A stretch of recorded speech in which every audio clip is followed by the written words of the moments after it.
पंजाब में नवंबर में by elections होने जा रहे हैं। 4 सीटों के ऊपर बाई इलेक्शन जो है वो इलेक्शन कमीशन की तरफ से अनाउंस कर दिए गए। लोकसभा चुनाव के बाद ये 4 सीट्स जो है वो खाली हो गई थी, जहां बीते दिन ही आम आदमी पार्टी की तरफ से 4 सीटों के ऊपर अपने उम्मीदवारों की घोषणा कर दी गई है। अगर भाजपा की बात की जाए तो आज 3 सीटों के ऊपर गिद्दड़बाहा, बरनाला और उसी के साथ जो है डेरा बाबा नानक के लिए उम्मीदवारों की उन्होंने घोषणा कर दी है।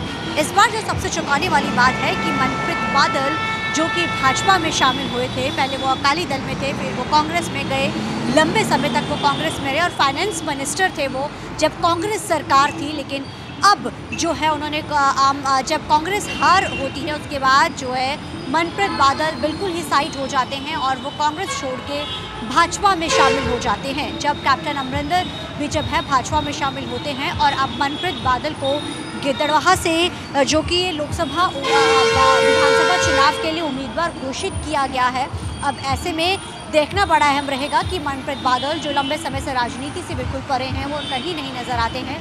क्या इस बार वो गिद्दड़बाहा सीट के ऊपर एक बड़ी जीत भाजपा को हासिल करवा पाते हैं? नहीं। और वही जो दूसरा नाम है वो बरनाला से है, वो सरदार केवल सिंह ढिल्लों को जो ये सीट है वो दी गई है, वो भी कांग्रेस छोड़ के भाजपा में शामिल हुए थे। अब ऐसे में देखना बड़ा अहम रहेगा क्या मनप्रीत बादल और केवल ढिल्लों, क्योंकि ये 2 ऐसे नाम हैं जो बड़े थे, कांग्रेस में बड़े नाम रहे हैं, बड़ा उनका ओहदा रहा। अब ऐसे में उन्होंने भाजपा में शामिल हुए। हालांकि लोकसभा चुनाव से पहले अगर बात की जाए तो कई बड़े नाम जो है वो भाजपा में शामिल हुए थे, लेकिन लोकसभा सीट में भी कोई भाजपा अपनी 10 में से 1 सीट भी वो जीत नहीं हासिल कर पाई थी। वहीं अगर विधानसभा चुनावों की बात की जाए तो विधानसभा चुनाव में भी भाजपा का खाता नहीं खुल सका था। अब ऐसे में देखना बड़ा अहम रहेगा कि जो विधानसभा के बाई इलेक्शंस नवंबर में होने जा रहे हैं, क्या भाजपा अपना खाता खोल पाती है? नहीं, क्योंकि लंबे समय से लगातार जो है सुनील जाखड़ के ऊपर, क्योंकि सुनील जाखड़ है वो पंजाब प्रधान है, किसी भी एक्टिविटी में नजर नहीं आए। लेकिन जब एनडीए की बैठक यहाँ होती है तो सुनील जाखड़ ज़रूर नजर आते हैं, लेकिन उसके बाद फिर से वो जो है कहीं नजर नहीं आए। लेकिन अब देखना बड़ा अहम रहेगा कि जो नवंबर में चुनाव होने जा रहे हैं विधानसभा के, क्या सुनील जाखड़ किसी प्रचार में नजर आते हैं या नहीं आते हैं?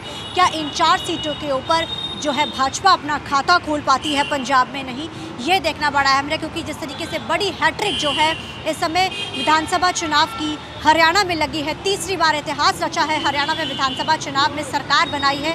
अब ऐसे में पंजाब में इसका इम्पैक्ट कितना दिखता है कितना नहीं, अब तो विधानसभा चुनाव में ही तय होगा। और अगर हम तीसरी सीट की बात की जाए डेरा बाबा नानक की, तो वहाँ से सरदार रविकरण कहलों को जो है इन्होंने इस बार भाजपा की तरफ से अपना उम्मीदवार उतारा गया। हालांकि सिर्फ 1 सीट है जिसमें भी उम्मीदवार घोषित होना बाकी है, लेकिन देखना बड़ा अहम रहेगा कि इन विधानसभा चुनाव के ऊपर क्या भाजपा अपना खाता खोल पाती है। जिस तरीके की हैट्रिक विधानसभा चुनाव में हरियाणा में भाजपा ने लगाई है, तीसरी बार सरकार रिपीट हुई है, क्या पंजाब में उस हैट्रिक का असर दिखता है या नहीं दिखता है?